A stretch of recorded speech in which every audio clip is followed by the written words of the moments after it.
aytib qo'ymaysizlarmi? Yo'q. O'raga sichqon tushdi, guldirgul. Hech kimga aytmaymiz. Oraga sichqon tushdi, guldirgul. Abdullani uylantiramiz. Nimaga xursand bo'lasan? Jinni, Abdulla uylantirsa futbol komandamiz nima bo'ladi? O'ylanmayman men, uylanmayman. Sen uylanmaysanmi, buni sendan sonra o'tirmayman. Ha, a'lo hazratlari uylanmasdimislar.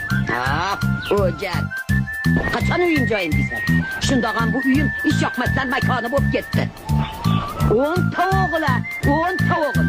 Yaqinda 11 ta bo'lsa ham ajab emas. Aqalli bittasi qiz bola bo'lsa mayli deya, yuragini kimga ochib sochishini bilmaysan. Menga ochib soching yuraging. Pishdi. Bo'ldi, gap tamom. Sendan sado chiqqanligini buzoq kutdim. Uylanasan, boshlagan. Oilamizda nuqul o'g'il bola tug'ilsa mendamaydi. Ana Sayfullani uylantiring. Mendan bo'y balandroq. Jon deb o'ylanadi, lekin maktabda nima bo'ladi? Hech yo'q dema galvar. Xotining sog'ligiga hamma ish qiladi. Darsini ham qilib beradi. Bunlar ham yuraklarini ochib sochadilar. Bo'ldi, gap tamom. Uylanasan. Gapni cho'zma.